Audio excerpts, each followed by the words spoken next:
Mais uma vez, boa noite, sejam bem-vindos. Queria pedir que as crianças agora fossem para a sala delas, quero orar com você.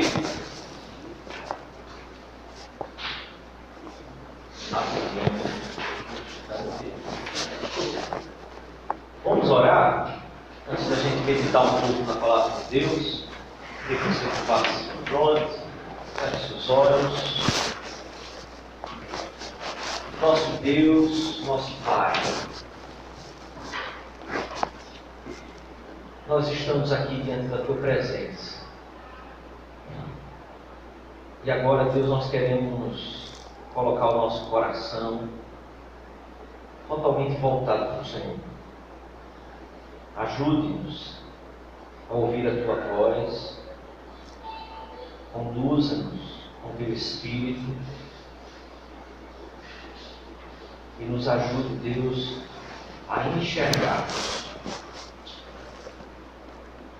as Tuas obras, os Teus feitos, a enxergarmos ao Senhor mesmo. Em nome de Jesus, que nosso coração aqui hoje seja encontrado por Ti, que saímos daqui, Deus, diferente de como chegamos, não apenas com um pensamento, mas que todo o nosso ser seja mexido e transformado por Ti. Em nome de Jesus, Pai. Amém. Na semana passada nós iniciamos essa série de dezembro, antes do fim, voltar a ouvir. E na semana passada nós vimos como nós precisamos voltar os nossos ouvidos e perceber o quanto que da nossa vida nós deixamos de ouvir tantas vezes, não só a voz de Deus, que muitas vezes é difícil da gente reconhecê-la, mas ouvir tudo aquilo que normalmente nós costumamos ouvir.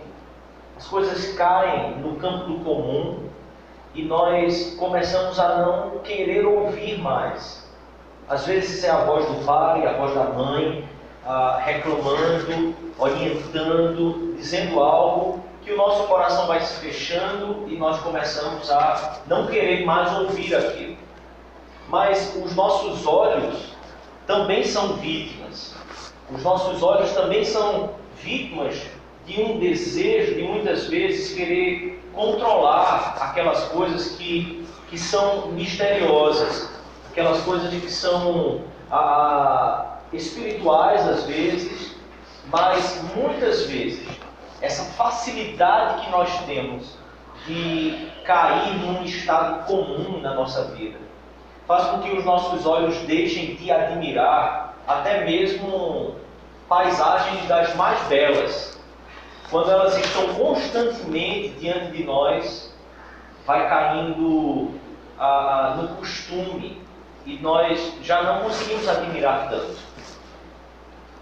É interessante perceber que os dogmas, que doutrinas, que algumas afirmações que nós vamos cristalizando muitas vezes, elas caem nesse mesmo campo.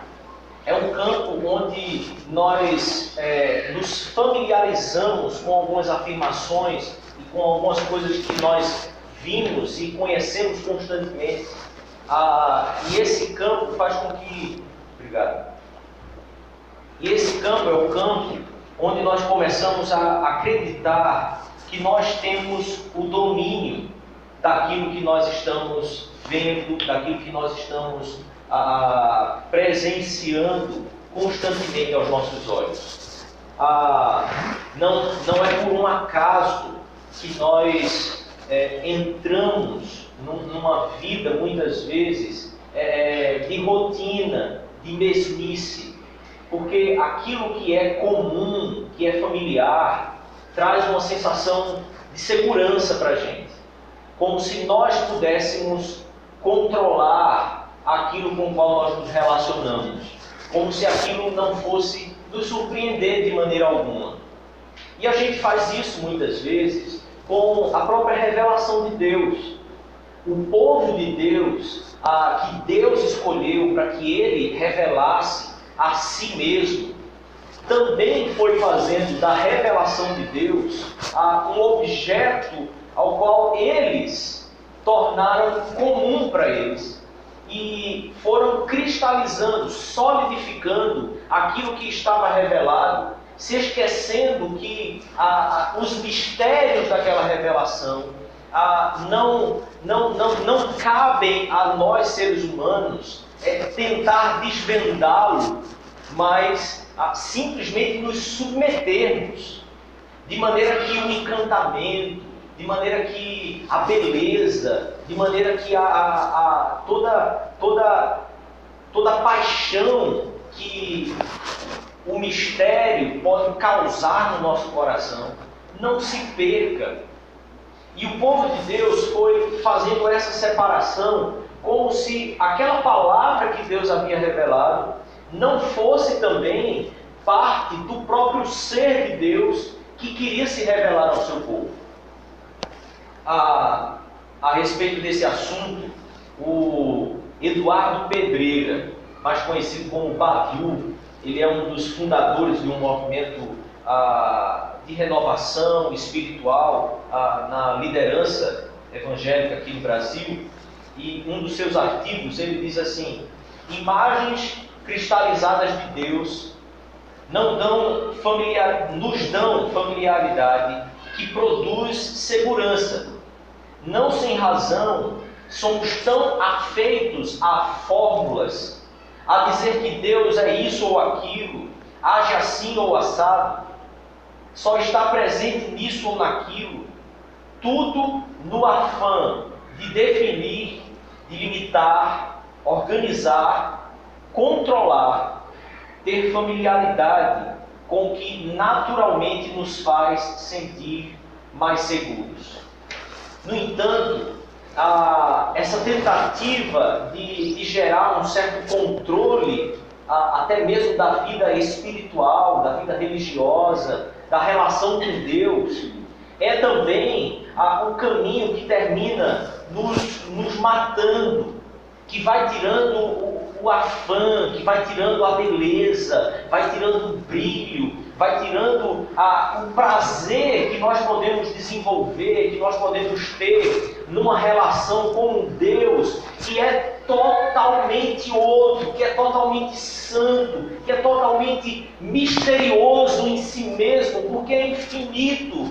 E nossa finitude, diante dessa infinitude de Deus, ela tem material infinito para continuarmos sempre no encantamento, no prazer, em estarmos completamente envoltos em beleza e em profundidade. Essa tentativa que os nossos olhos, que o nosso interior, ele realiza constantemente no nosso ser, nada mais é do que uma tentativa de criar um Deus que é a nossa imagem e semelhança. E quando nós criamos um Deus à nossa imagem e semelhança, nós podemos controlá-lo. Nós podemos fazer dele algo que possa não nos surpreender ou não nos incomodar muito.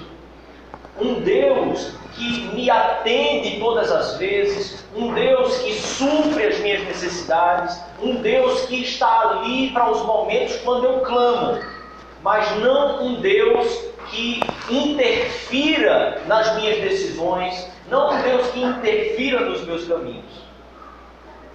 E para que os nossos olhos vissem, mas vissem de maneira real, Ele fez de maneira surpreendente. Ele rompeu a caixa que nós criamos e tentamos colocar Ele dentro. Ele rompeu a separação que nós fizemos entre a palavra de Deus e o Deus que se revelava. E Ele mesmo se fez carne. Ele mesmo veio até nós. A palavra de Deus diz em João, capítulo 1, do versículo 1 ao 3 e no versículo 10.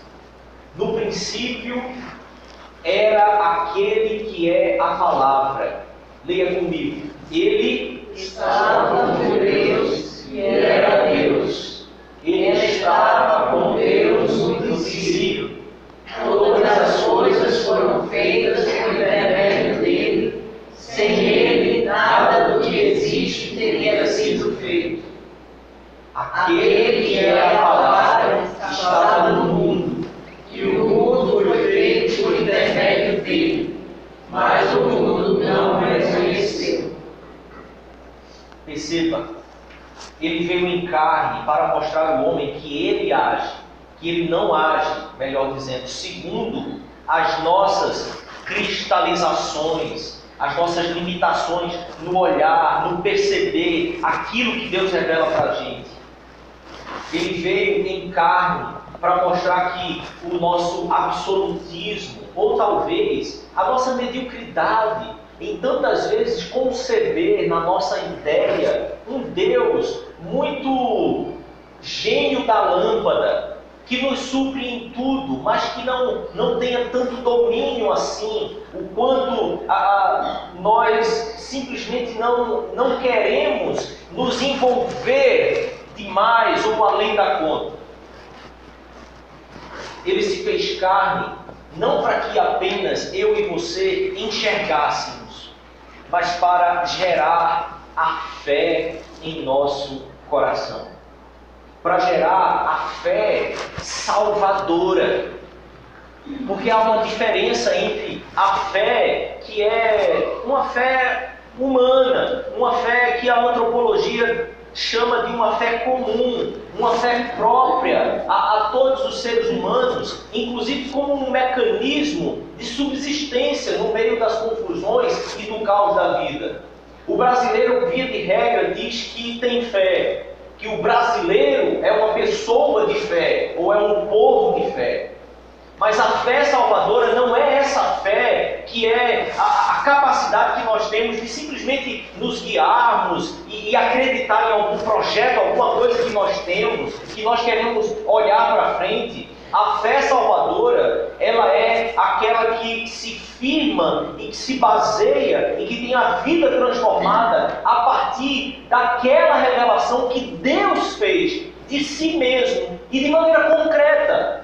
Não apenas de maneira fantasiosa, como muitos acreditam, não de maneira subjetiva, não como uma forma simplesmente de colocarmos o nosso coração em uma possibilidade, em uma aposta que a gente possa fazer, mas de forma absolutamente real, concreta, histórica, contundente aos olhos humanos. Lucas capítulo 2, versículo 8 a 18, nós vemos assim na palavra de Deus. Havia pastores que estavam nos campos próximos e durante a noite tomavam conta dos seus rebanhos. E aconteceu que um anjo do Senhor apareceu-lhes e a glória do Senhor resplandeceu ao redor deles e ficaram aterrorizados. Mas o anjo lhes disse: não tenham medo, estou lhes trazendo boas novas de grande alegria, que são para todo o povo. Hoje, na cidade de Davi, lhes nasceu o Salvador, que é Cristo, o Senhor. Isso lhes servirá de sinal. Encontrarão o bebê envolto em panos e deitado numa manjedoura. De repente, uma grande multidão do exército celestial apareceu com o anjo, louvando a Deus e dizendo: glória a Deus nas alturas e paz na terra aos homens aos quais Ele concede o seu favor. Quando os anjos os deixaram e foram para o céu, os pastores disseram uns aos outros: vamos a Belém e vejamos isso que aconteceu. Vejamos isso, o que aconteceu. E que o Senhor nos deu a conhecer. Então correram para lá e encontraram Maria e José e um bebê deitado numa manjedoura. Depois de o verem, contaram a todos os que lhes fora dito a respeito daquele menino, e todos os que ouviram o que os pastores diziam ficaram admirados. Interessante que a palavra admirados, dessas pessoas que ouviram esse relato, assim como eles ficaram espantados, os pastores, como ficaram encantados os pastores. As três palavras têm a mesma raiz, que é uma raiz de surpresa, de espanto. Todos ficaram surpreendidos com aquilo que Deus estava fazendo. Eles acreditaram, eles criam que o Deus do universo, assim como vimos no domingo passado, Ele havia prometido a vinda do seu próprio Filho em carne. Ele havia prometido isso em sua palavra. Agora, os olhos humanos podiam contemplar naquele exato momento o próprio Deus sendo encarnado, o próprio Deus se fazendo carne, o próprio Deus eterno se fazendo finito, ilimitado em corpo humano, o Deus que é Espírito se fazendo humano como eu e você. A fé cristã não se baseia em coisas fantasiosas. A fé cristã, ela é fato. Ela se firma em fatos, em atos concretos, ou melhor, no ato concreto de Deus ter se revelado, de Deus ter encarnado, de Deus ter se feito homem igual a nós. O Deus criador do universo, o Deus que tem todas as coisas em suas mãos, debaixo do seu controle. Ele se fez como nós. Isso causou espanto, admiração, porque os olhos humanos puderam ver.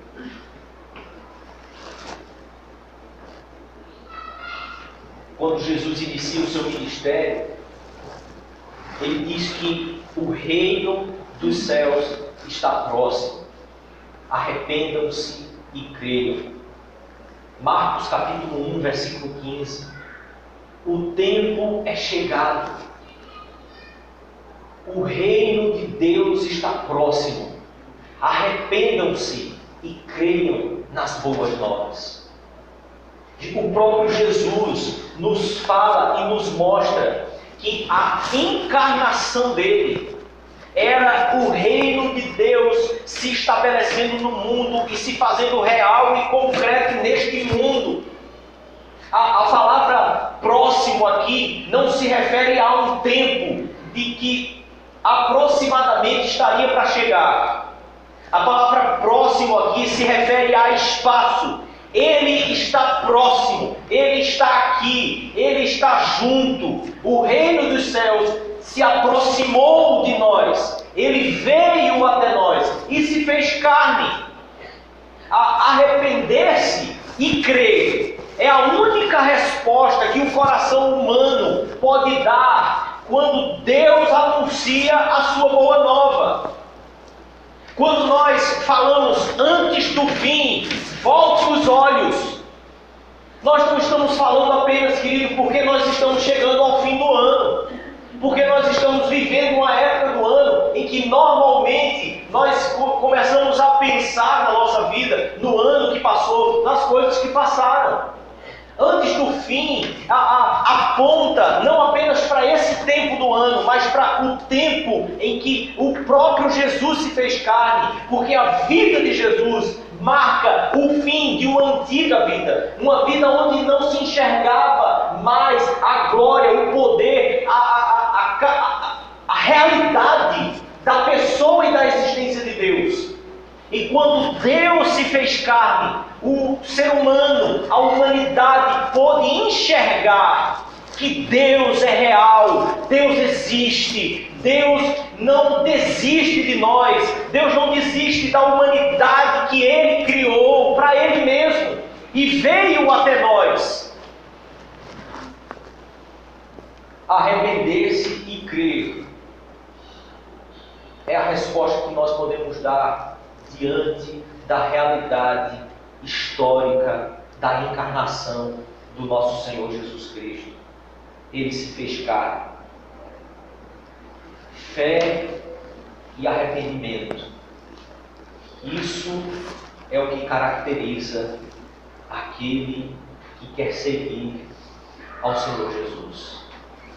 Fé e arrependimento, porque a fé cristã, mais uma vez, não se baseia em histórias fantasiosas, mas se baseia num fato real, em que Deus veio a esse mundo e sujou os seus pés na poeira em que eu e você sujamos os nossos pés.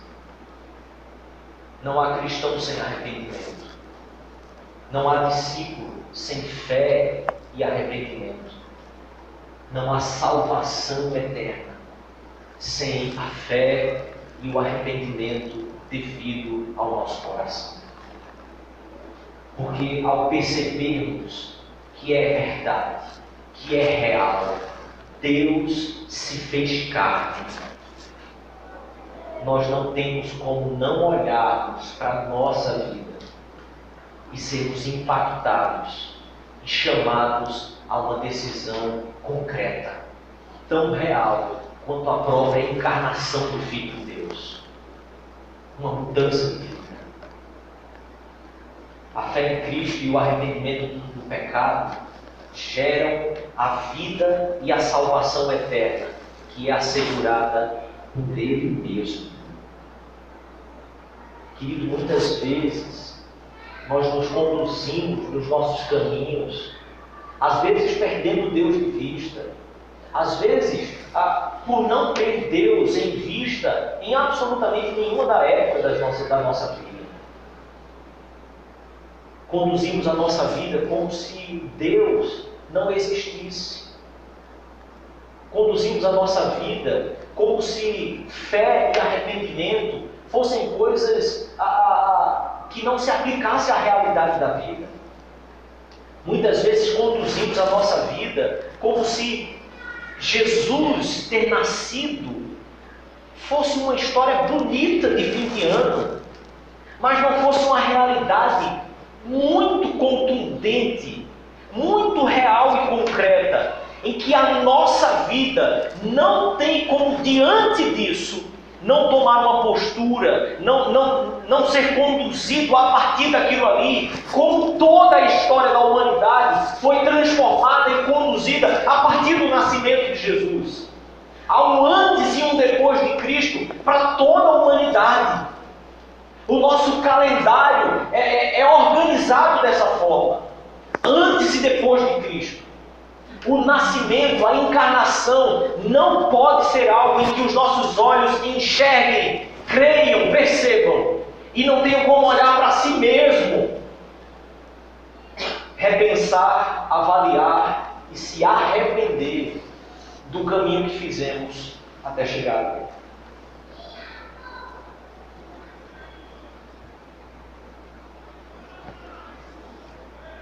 Greg Gilbert, um autor reformado, escreveu um livro, O que é o Evangelho. Ele nos conta uma história que explica um pouco e narra um pouco sobre essa problemática da fé na nossa mente e no nosso coração. Ele diz assim no livro: fé é uma das palavras que, por muito tempo, tem sido tão mal usada que a maioria das pessoas não tem ideia do que ela realmente significa. Peça a alguma pessoa na rua que descreva a fé. E, embora talvez você ouça algumas palavras respeitosas e agradáveis, o âmbito da questão será, provavelmente, que fé é crer no ridículo, em contrário a toda a evidência. Como se a fé cristã fosse algo assim completamente fantasioso, como se todas as evidências apontassem o contrário. E ele continua dizendo: um dia, assisti na televisão com meus 2 filhos mais velhos ao desfile do Dia de Ação de Graças da rede de lojas Macy's. O tema do evento era Creia. E o ponto focal suspenso acima do palanque era o que os âncoras estavam chamando de creiômetro. Toda vez em que um novo carro alegórico passava, a banda tocava, ou os dançarinos executavam danças em trajes de elfos, o ponteiro do creiômetro subia um pouco mais. Evidentemente, o momento sublime do desfile aconteceu quando o Papai Noel surgiu, dirigindo ele mesmo seu trenó, construído inexplicavelmente na forma de um ganso majestoso. Com aquela música, aquelas danças, os confetes, as crianças gritando e os adultos gritando, um visitante estranho teria concluído, com certeza, que as pessoas da Virgínia creem realmente nisso. Meu filho de 6 anos achou tudo aquilo espalhafatosamente tolo. Entretanto, isso é o que o mundo pensa sobre fé. A fé é uma charada, ou uma aposta, um jogo divertido e confortante no qual as pessoas têm liberdade de se envolver, se quiserem, mas sem qualquer conexão genuína com o mundo atual ou real. Já parou para perceber quanto que nós dicotomizamos, separamos a realidade do nosso trabalho, a realidade da vida que nós vivemos na nossa família, na escola, nos afazeres que nós temos na vida, e quanto nós colocamos em um outro lado a vida religiosa, aquilo que concerne a fé. Parece que a fé é um campo, uma área onde nós deixamos as nossas fantasias fluírem e caminharem assim, de maneira livre. Mas depois nós giramos a chave e aí nós caímos na vida real. Nada tem muito a ver, nada precisa ter muita conexão. Jesus veio para que os nossos olhos vissem e fossem surpreendidos, para que crescêssemos com o coração, com a fé gerada para nossa salvação. Não essa fé que no mundo nós aprendemos a conceber. Como se ter fé fosse acreditar em elfos, em Papai Noel, sabe, em coisas bonitinhas de fim de ano. Jesus veio em carne para que essa fé gerasse em nós arrependimento para a vida. Esse arrependimento para a vida não é simplesmente um arrependimento que gera para a vida eterna, uma vida em nós, mas vida hoje aqui. Quando o nosso coração não enxerga mais, quando os nossos olhos não creem mais na revelação clara, concreta, real, da palavra de Deus, dizendo: eu vim a este mundo para trazer vocês para mim, fui homem como vocês, para que vocês pudessem crer com tudo que vocês têm e são. Quando o nosso coração não consegue mais olhar, enxergar essas coisas básicas, elementares, fundamentais, para que nós crescêssemos, o arrependimento se torna algo cada vez mais distante do nosso coração e da nossa vida. Logo, querido, um coração que constantemente não se arrepende diante de Deus, diante do Evangelho, diante do Senhor Jesus Cristo, a vida vai minguando, vai se definhando, vai ficando cada vez mais sem graça e sem vigor. A fé para a salvação não é uma aposta, uma conjectura quanto a futuro, mas a fé para a salvação é uma confiança colocada em fatos reais.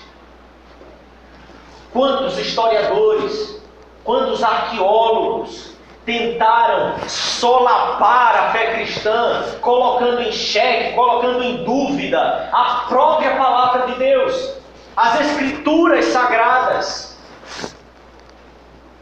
Nenhum conseguiu desmentir que o Senhor Jesus é um fato. Ele esteve aqui. Ele andou entre nós. Isso faz com que o nosso coração enxergue a palavra, a bênção, o poder que há no Deus que veio ao mundo para fazer com que a minha vida e a sua não fossem mais as mesmas. Para colocar um marco divisório na minha vida e na sua. E esse dia não acontece apenas uma vez no ano, mas esse dia pode ser real e concreto todos os dias das nossas vidas.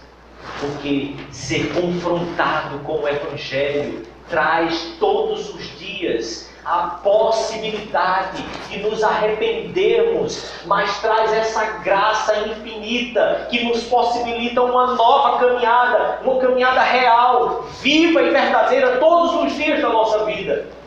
Eu e você não precisamos viver com o nosso coração embrutecido, endurecido, diante da palavra e diante do nosso Senhor.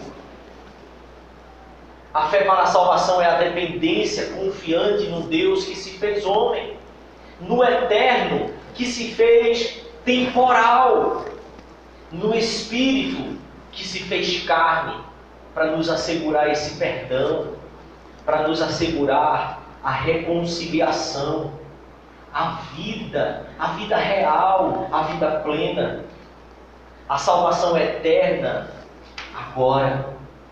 Não apenas no porvir, não apenas amanhã. A salvação eterna sempre. A salvação eterna de uma vez por todas. Não dependendo mais dos nossos sacrifícios, não dependendo mais do esforço das nossas mãos, mas exigindo de nós apenas que creiamos e nos arrependamos diante do Evangelho real, vivo e verdadeiro. Deus se fez carne. Há um convite também. Um único convite a você. Que você volte os seus olhos, creia e se arrependa. Se arrependa hoje. Se arrependa hoje de tentar colocar Deus dentro de um formato que é confortável a você. Dentro de um formato que lhe seja mais agradável. Arrependa-se hoje, porque quando Deus rompeu toda a nossa lógica, se fazendo homem como eu e você, Ele estava mostrando para mim e para você que não adianta essas nossas cristalizações, esses nossos absolutismos, achando que nós sabemos de tudo a respeito de Deus e da vida. Ele sempre ultrapassa a nossa lógica, Ele sempre ultrapassa a nossa capacidade humana. Ele se fez carne para que eu e você nos arrependamos. Deus, eu não quero mais pôr o Senhor dentro de um formato que seja confortável, que traga uma aparente segurança para mim. Arrependa-se hoje de tentar dizer a Deus o melhor caminho para você. De tentar dizer a Deus, Deus, o caminho que eu quero para a minha vida é esse. Deus, o Senhor é uma boa pessoa, eu acredito no Senhor, mas eu quero a minha vida indo nessa direção. Eu não quero submeter a minha vida a Ti. Querido, isso não é fé. A fé real, a fé cristã, ela é essa confiança absoluta de um Deus que nos criou e é totalmente supremo, totalmente soberano e tem todo o poder, e mais do que o poder, a bondade e o amor infinito para nos conduzir no caminho apropriado, no caminho adequado, no caminho da vida, o caminho que Ele planejou para mim e para você. Arrependa-se hoje de tentar fazer da vida de Jesus, do Evangelho de Jesus, uma fantasia, que no final das contas você decide se acredita ou não, e como é o melhor final para ela. Arrependa-se hoje de todas as vezes em que nós vivemos a nossa vida colocando em xeque a própria realidade da vida de Jesus entre nós. Ele veio ao mundo e anunciou: o reino dos céus chegou.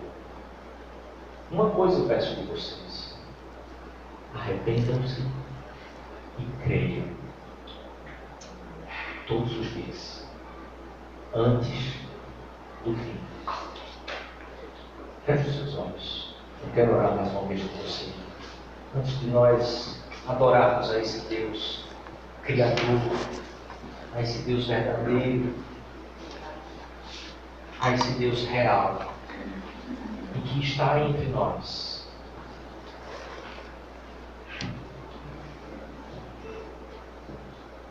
Creia, querido. Creia que Jesus veio em carne e que por isso a minha vida e a sua vida tem que mudar. Deus do universo habitou entre nós, cheio de glória, cheio de majestade, cheio de graça. Não sei se o seu coração chegou aqui hoje incrédulo. Não sei se você chegou hoje aqui com o coração embrutecido, descrente, totalmente desacreditado, seguindo os seus caminhos, até mesmo caminhos religiosos, até mesmo caminhos espiritualizados, mas talvez com a sua fé sendo colocada em coisas que são passageiras, coisas que não são firmes, concretas. A palavra de Deus nos diz: o Deus de toda a eternidade habitou entre nós, para que eu e você caminhássemos no caminho da vida, da fé, do arrependimento.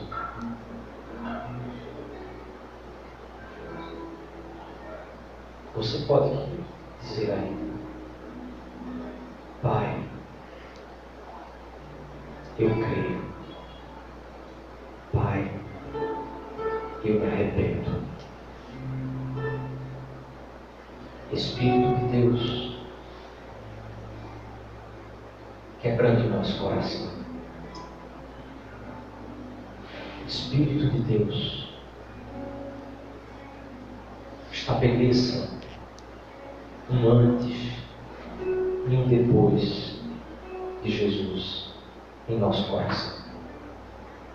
Hoje, estabeleça um antes e um depois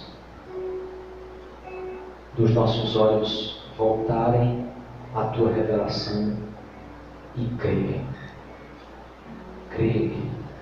no Teu Evangelho. Perdoa-nos, Senhor. Perdoa-nos em nome de Jesus. Salva-nos da nossa incredulidade. Salva-nos da fé vazia. Salva-nos de nós mesmos. Amém.